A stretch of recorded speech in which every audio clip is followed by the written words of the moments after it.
Hello दोस्तों, नमस्कार। आपके अपने चैनल वी पाठशाला पर मैं आप सभी प्रशिक्षुओं का स्वागत करती हूँ। यूपी डीएलएड 2023 बैच के फर्स्ट सेमेस्टर के प्रशिक्षुओं के लिए क्लासेस प्रोवाइड की जा रही हैं, नोट्स बनवाए जा रहे हैं, क्वेश्चन प्रैक्टिस करवाए जा रहे हैं। तो आप सभी प्रशिक्षु जल्दी से वी पाठशाला चैनल विजिट करिए और अपने डीएलएड की प्रिपरेशन को और भी बेटर बनाइए। तो चलिए आज की क्लास हम स्टार्ट करते हैं और आज की क्लास में हम डीएलएड प्रथम सेमेस्टर परीक्षा 2018 का प्रश्न पत्र आपके साथ डिस्कस करने वाले हैं। और प्रश्न होगा आपका संस्कृत का पेपर होगा और जो है आपका सातवां प्रश्न पत्र आपका संस्कृत जो है वह डीएलएड प्रथम सेमेस्टर परीक्षा 2018 में जो प्रश्न पूछे गए थे उस पेपर को आज की क्लास में हम सॉल्व करेंगे। तो सभी प्रशिक्षु जल्दी से क्लास को ज्वाइन कर लीजिए, सेशन इंपॉर्टेंट होने वाला है।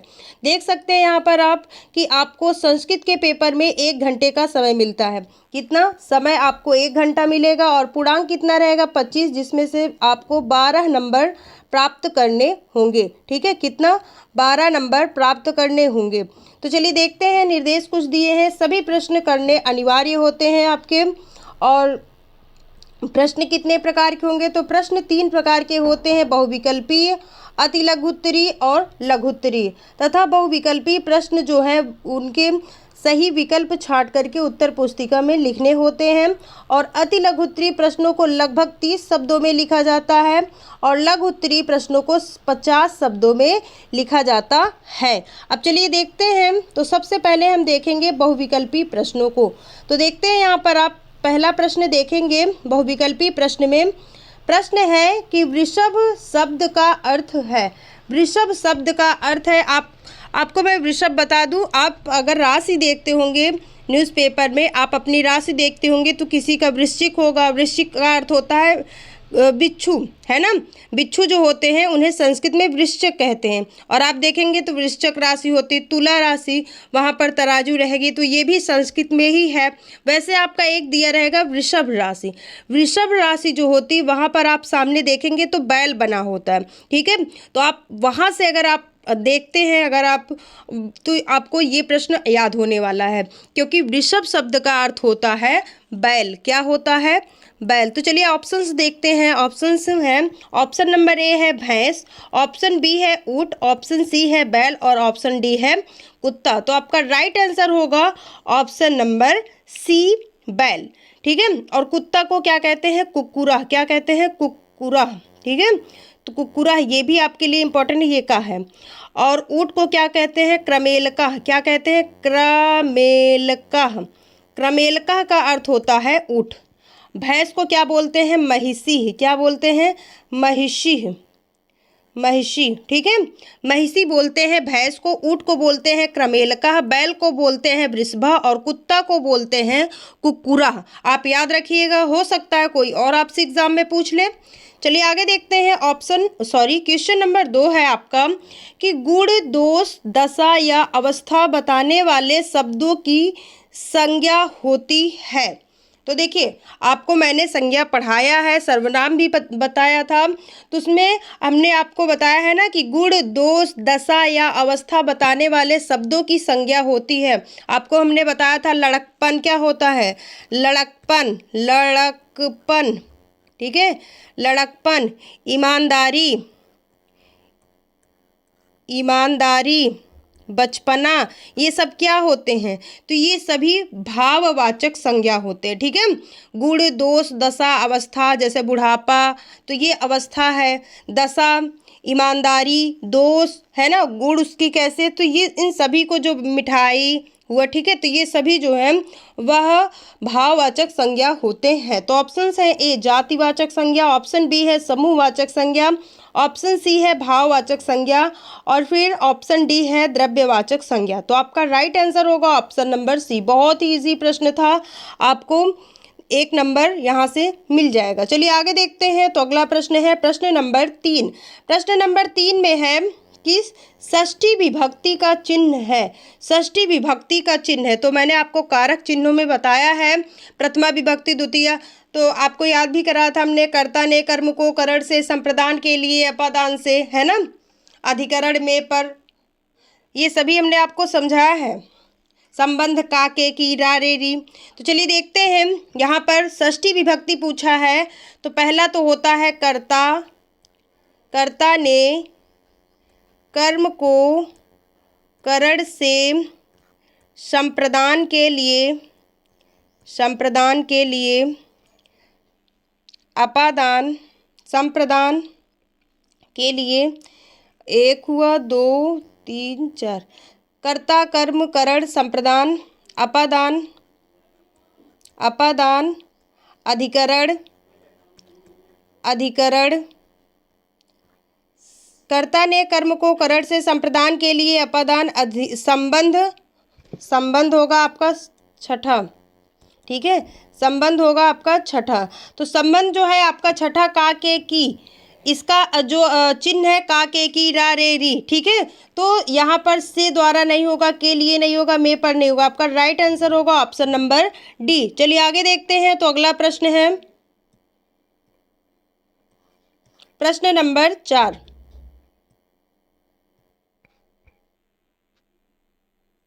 चलिए अगला प्रश्न देखते हैं। तो अगला प्रश्न है प्रश्न नंबर 4। पद्यों में निम्नलिखित विभक्ति और वचन है। पद्यों में निम्नलिखित विभक्ति और वचन है। तो ऑप्शंस हैं आपके पास, ए प्रथमा विभक्ति एक वचन, ऑप्शन बी है तृतीया विभक्ति द्विवचन, ऑप्शन सी है सप्तमी विभक्ति एक वचन, और फिर ऑप्शन डी है द्वितीया विभक्ति द्विवचन, ठीक है। तो पद्य जो है, पति पत्य आपको मैंने याद कराया है, ठीक है। अगर आपने नहीं देखा है क्लास तो आप जाइए क्लास। आप लोग क्लास नहीं देखते, सिर्फ आप क्वेश्चन प्रैक्टिस करते हैं। क्लास जब तक नहीं देखेंगे तब तक चीज़ें आपकी क्लियर नहीं होंगी, ठीक है। तो यहाँ पर जो है पत्य जो होगा वह आपका ऑप्शन सी सप्तमी विभक्ति एक वचन का होगा, ठीक है। आपका राइट आंसर होगा ऑप्शन नंबर सी। चलिए आगे देखते हैं। बहुविकल्पीय प्रश्न आपका लास्ट प्रश्न है, प्रश्न नंबर 5 कि अयाचे क्रियापद के प्रमुख लकार हैं, ठीक है। अयाचे क्रियापद के प्रमुख लकार हैं। ऑप्शंस है आपके पास, ए लट लकार, बी है लोट लकार, सी है लिट लकार, और फिर डी है लंग लकार। तो आपका राइट आंसर हो जाएगा ऑप्शन नंबर डी लंग लकार। चलिए आगे देखते हैं। तो अगला प्रश्न है अति लघुत्तरीय प्रश्नों में अब हम डिस्कस करेंगे प्रश्न। तो चलिए देखते हैं। यहाँ पर दिया है कि निम्नलिखित फल व सब्जियों के नाम संस्कृत में लिखिए। जामुन, आम, कद्दू, करेला। तो जामुन को बोलते हैं जम्बू फलम। क्या बोलते हैं? जम्बू फलम। जम्बू फलम को कहते हैं जामुन, ठीक है। आम को कहेंगे आम्र, बहुत इजी है। कद्दू को कहेंगे कुष्मांडा। क्या कहते हैं? कुष्मांडा। ये सभी चीज़ें मैंने आपको क्लास में समझाई है, पढ़ाई है, ठीक है, कुष्मांडा। और फिर करेला को बोलते हैं कारवेलम, कारवेलम, कारवेलम, ठीक है। तो आप याद रखिएगा, ये सभी इंपॉर्टेंट है। आप इतना लिखिए, आपको 1 नंबर आराम से मिल रहा है, ठीक है।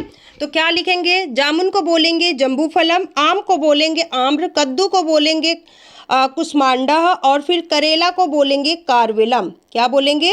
कारवेलम। तो चलिए देखते हैं उत्तर। आपका उत्तर में लिखेंगे आप जामुन, जम्बू फलम, आम, आम्र, या फिर आम्रकार, सहकार, इसको लिख सकते हैं हम।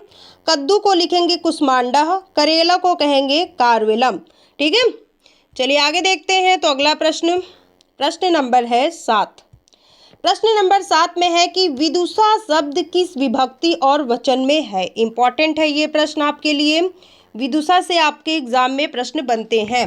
तो विदुषा शब्द तृतीया विभक्ति एक वचन है। क्या है? तृतीया विभक्ति एक वचन है। चलिए आगे देखते हैं। तो अगला प्रश्न है प्रश्न नंबर 8।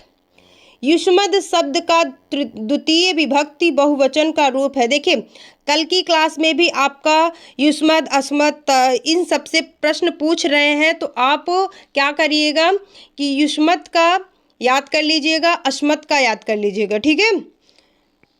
तो चलिए देखते हैं उत्तर है युष्मद शब्द का द्वितीय विभक्ति, द्वितीय यहाँ पर रहेगा, द्वितीय विभक्ति बहुवचन का रूप होगा युष्मान। क्या होगा? युष्मान। आप इतना लिखिए, आपको तुरंत 1 नंबर मिलने वाला है, ठीक है।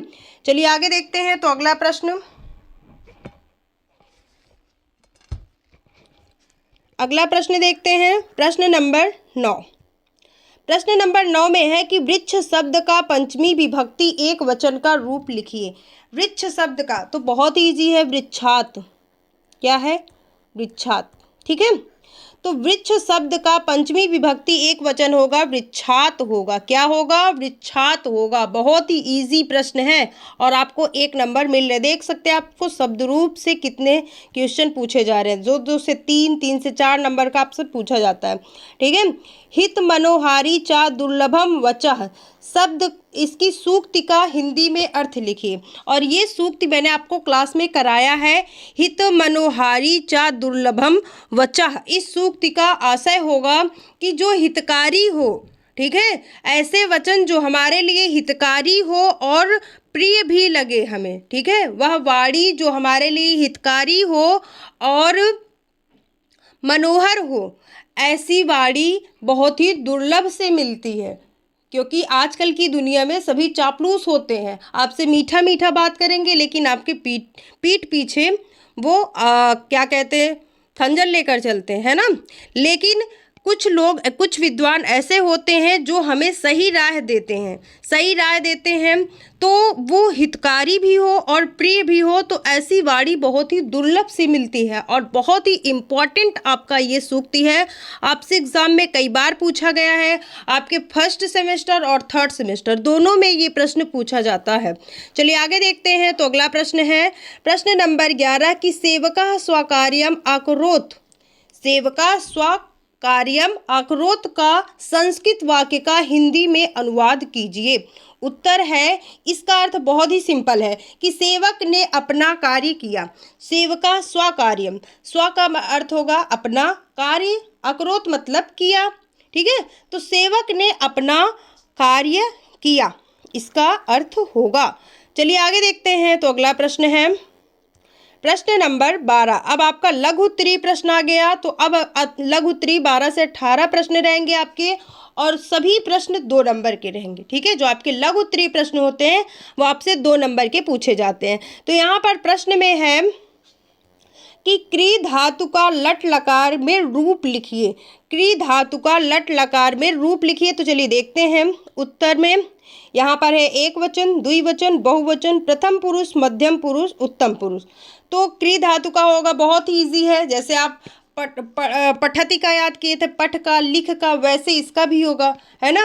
करोति कुरुतः कुर्वन्ति, करोसि कुरुथः कुरुथ, करोमि कुर्वः कुर्मा। प्रथम पुरुष एक वचन होगा करोति, प्रथम पुरुष द्विवचन होगा कुरुतः, प्रथम पुरुष बहुवचन होगा कुर्वन्ति। ठीक है, फिर मध्यम पुरुष एक वचन होगा करोसि, मध्यम पुरुष द्विवचन होगा कुरुथः और फिर मध्यम पुरुष बहुवचन होगा कुरुथ। उत्तम पुरुष एक वचन होगा करोमि, उत्तम पुरुष द्विवचन होगा कुर्वः और फिर उत्तम पुरुष बहुवचन होगा कुर्मः। चलिए आगे देखते हैं। तो अगला प्रश्न उम्मीद करती हूँ आपको समझ में आया होगा ये प्रश्न। प्रश्न नंबर 13 है कि अस्मत्, देखिए फिर आपका युष्मत से भी पूछा था, अभी फिर आपसे अस्मत् का पूछ ले। 3 नंबर आपका यहीं से बन रहा है। तो अस्मत् शब्द का तृतीया विभक्ति के तीनों वचनों का रूप लिखिए। अस्मत् शब्द का तृतीया विभक्ति के तीनों वचनों का रूप लिखिए। सिर्फ तृतीया विभक्ति का एक वचन, द्विवचन और बहुवचन लिखना है, आपको 2 नंबर मिल जाएंगे। ठीक है, तो उत्तर में लिखेंगे विभक्ति एक वचन, द्विवचन, बहुवचन। यहाँ पर है तृतीया विभक्ति, तृतीया विभक्ति एक वचन होगा मयाम, द्विवचन होगा अवाभ्याम और फिर बहुवचन होगा अस्माभिः। क्या होगा? अस्माभिः। तो हो गया, आपका सॉल्व हो गया। चलिए आगे देखते हैं। प्रश्न नंबर 14। प्रश्न नंबर 14 है, आपसे पूछा है कि दृश्य श्रव्य सामग्री का एक उदाहरण दें तथा उसका वर्णन करें। तो देखिए आप लिख सकते हैं श्रव्य दृश्य सामग्री के द्वारा क्या होंगे कि जो टीचर होंगे वह शिक्षण कार्य को बहुत ही बेहतर तरीके से प्रदर्शित करेंगे और बच्चे भी मन लगा करके चीज़ों को पढ़ेंगे, सीखेंगे और बहुत ही उनका ज्ञान जो है वह स्थायी हो जाएगा। ठीक है, तो ये सारी चीज़ें आप लिख सकते हैं। तो चलिए देखते हैं। उत्तर है दृश्य श्रव्य, यहाँ पर श्रव्य होगा। श्रव्य सामग्री का प्रयोग छात्र और विशेष सामग्री के मध्य अंतःक्रिया को तीव्रतम गति पर लाकर छात्रों को शिक्षोन्मुखी तथा जिज्ञासु बनाती है।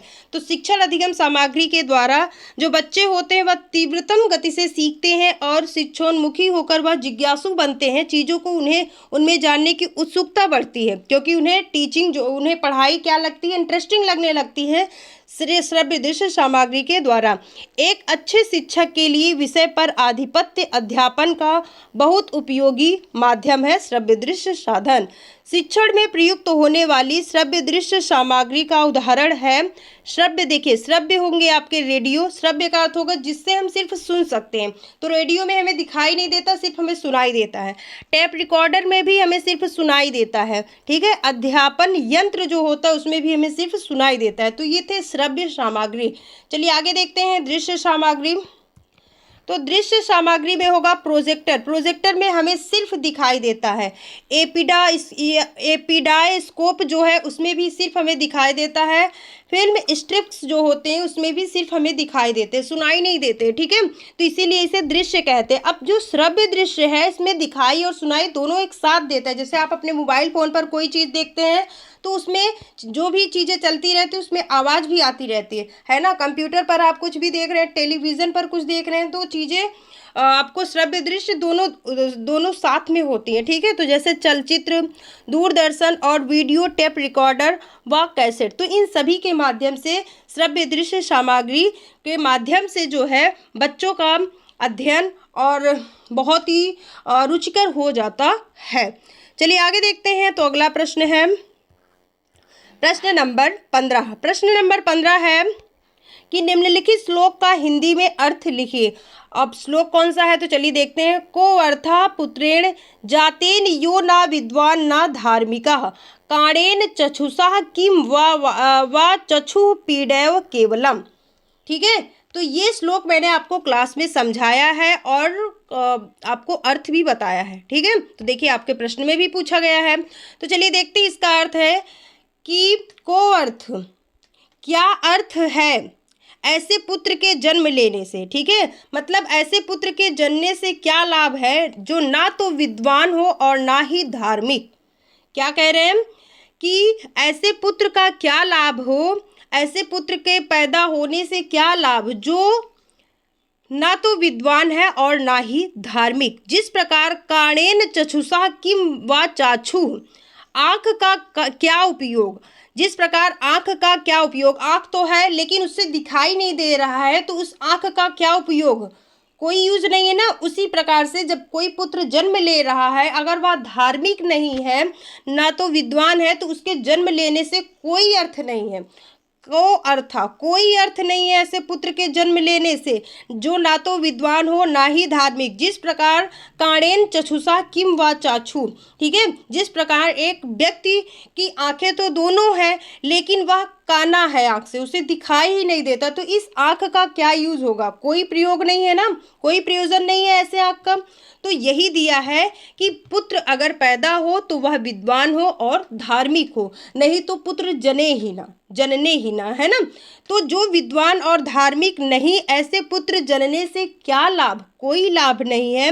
एक आँख का उपयोग वह तो केवल जो काणेण होते, जो कान से काने होते हैं, उन्हें आँख से कोई प्रयोग नहीं है, वह सिर्फ पीड़ा देने के लिए होती है। जिस प्रकार एक पुत्र अगर विद्वान नहीं है, धार्मिक नहीं है, तो वह पीड़ा देने योग्य होता है।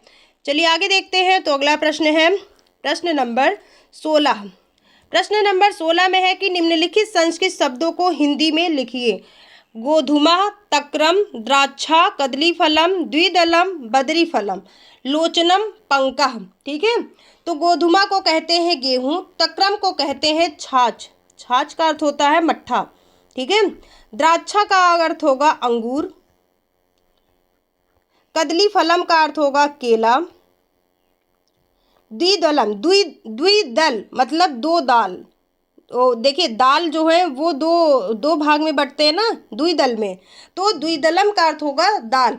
बदरी फलम का अर्थ होगा बेर जो आप बैर खाते हैं ना। लोचनम का अर्थ होगा आँख या फिर नेत्र आप लिख सकते हैं। और पंख का अर्थ होगा कीचड़। उम्मीद करती हूँ आपको समझ में आया होगा। देखिए फिर से देखते हैं। गोधुमा का अर्थ होगा गेहूं, क्या होगा, गेहूं। गोधुमा का अर्थ होगा गेहूं, तक्रम का अर्थ होगा छाछ, द्राक्षा का अर्थ होगा अंगूर, कदली फलम का अर्थ होगा केला, द्विदलम का अर्थ होगा दाल, बद्री फलम का अर्थ होगा बेर, और फिर लोचनम का अर्थ होगा आंख, और फिर पंका का अर्थ होगा कीचड़। तो चलिए उत्तर देखते हैं। उत्तर तो मैंने आपको बता दिया, लेकिन फिर से हम देखेंगे। गोधुमा का अर्थ होगा गेहूं, तक्रम का अर्थ होगा छाछ, द्राक्षा का अर्थ होगा अंगूर, कदली फलम केला, और फिर दांडिम मीन्स दांडिमा मीन्स क्या होता है, ये भी इंपॉर्टेंट है, अनार। ये भी आपसे एग्जाम में पूछा गया है, ठीक है। द्विदलम, देखिए ये है, इसमें दो दल हो जाते हैं, देखिए दाल ऐसे ऐसे अलग अलग हो जाते हैं ना, तो दो दल में बट गए, तो आप ऐसे याद रखिएगा, द्विदलम का अर्थ होगा दाल। चलिए आगे देखते हैं। बदरी फलम का अर्थ होगा बेर, और फिर लोचनम का अर्थ होगा नेत्र या आंख या चक्षु, पंख का अर्थ होगा कीचड़। चलिए आगे देखते हैं।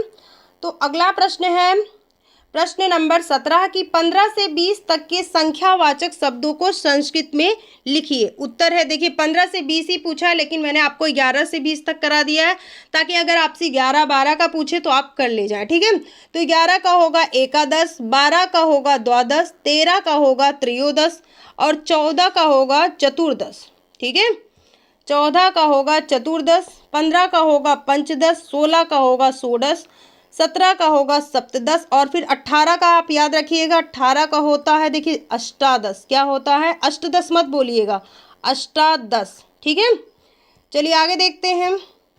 और 19 का होगा, 19 का इम्पॉर्टेंट है, आपसे कई बार एग्जाम में पूछा गया है, और पूछे जाने की संभावनाएं भी रहती है। जो एग्जाम रिपीट ज़्यादा, जो क्वेश्चन एग्जाम में 2-3 बार पूछे गए हैं, वो कई बार पूछे जाते हैं या फिर पूछे जा सकते हैं, ठीक है। तो नवदश, ऊनविंशति, एकोनविंशति, 3 चीज़ें 19 को कहते हैं, और 20 को विंशति, क्या कहेंगे, विंशति। चलिए आगे देखते हैं। तो प्रश्न नंबर 18 और लास्ट प्रश्न है कि निम्नलिखित वाक्यों का संस्कृत में अनुवाद कीजिए। कौन कौन सा है, वृक्ष पर 3 पत्ते हैं, वह विद्यालय से आता है, राम के पास 2 फूल है, और राम ने रावण को मारा। तो राम ने रावण को मारा मैंने क्लास में आपको बताया है शायद। चलिए देखते हैं। तो उत्तर में है वृक्ष पर 3 पत्ते हैं, ठीक है। तो वृक्ष पर, तो यहाँ पर हो जाएगा वृक्षे त्रीणि। अब देखिए, अगर आपको जैसे अनुवाद करते हैं तो कैसे करना चाहिए। देखिए यहाँ पर है वृक्ष पर, तो कर्ता ने कर्म को करण से संप्रदान के लिए अपादान से अधिकरण में पर, ठीक है। तो यहाँ पर वो वाली विभक्ति, अधिकरण वाली विभक्ति लगेगी, और यहाँ पर हो जाएगा वृक्षे। 3 का वृक्षे का अर्थ हो जाएगा वृक्ष पर, 3 का अर्थ होगा त्रीणी, पत्ते हैं तो पत्राणी, और फिर संति, पत्ते हैं, ठीक है। चलिए आगे देखते हैं। तो अगला दूसरा है वह विद्यालय से आता है, तो वह का हो जाएगा सह, विद्यालय से, तो यहाँ पर कर्ता ने कर्म को करण से संप्रदान के लिए अपादान से अलगाव हो रहा है, तो यहाँ पर जो पंचमी विभक्ति है ना, पंचमी विभक्ति लगेगी, पंचमी विभक्ति एक वचन। विद्यालय का पंचमी विभक्ति एक वचन होगा विद्यालयात। क्या होगा, विद्यालयात, क्योंकि कर्ता ने कर्म को करण से संप्रदान के लिए अपादान से अलगाव, अपादान से, यहाँ पर देखिए से लग रहा है ना, तो से का चिन्ह हो जाएगा पंचमी विभक्ति हो जाएगा विद्यालयात, आता है आगच्छति। बहुत ही इजी है, चलिए कोई क्लास ले लेंगे आपको तो उसमें मैं बता दूंगी। अगला है कि राम के पास 2 फूल हैं, तो राम के पास, ठीक है, 2 फूल है, तो यहाँ हो जाएगा रामम, निकषा द्वे पुष्पे स्तः। चलिए आगे देखते हैं। लास्ट है आपका राम ने रावण को मारा, तो कर्ता ने कर्म को करण से, कर्ता ने, यहाँ पर कर्ता ने, तो आपका प्रथमा विभक्ति लगेगा राम का, रामा हो जाएगा, रावण को रावणम हो जाएगा, मारा हतवान, ठीक है। तो रामः रावणम हतवान, क्या हो जाएगा, रामः रावणम हतवान हो जाएगा। तो आज की क्लास में जो भी आपके 2018 में संस्कृत का जो भी क्वेश्चन पेपर था, जो भी आपके प्रश्न थे, उन्हें हमने डिटेल से डिस्कस किया। क्लास आपको कैसी लगी प्लीज़ कमेंट बॉक्स में ज़रूर कमेंट करिएगा। क्लास अच्छी लगी हो तो क्लास को लाइक करिए, शेयर करिए, और चैनल को जरूर से जरूर सब्सक्राइब कर लीजिए, बेल आइकन प्रेस कर लीजिए ताकि मैं कोई भी वीडियो अपलोड करूं तो नोटिफिकेशन आपके पास जल्द से जल्द पहुंच जाए। तो क्लास से जुड़ने के लिए, चैनल से जुड़ने के लिए और क्लास के अंत तक बने रहने के लिए सभी प्रशिक्षुओं को धन्यवाद। Thanks for watching.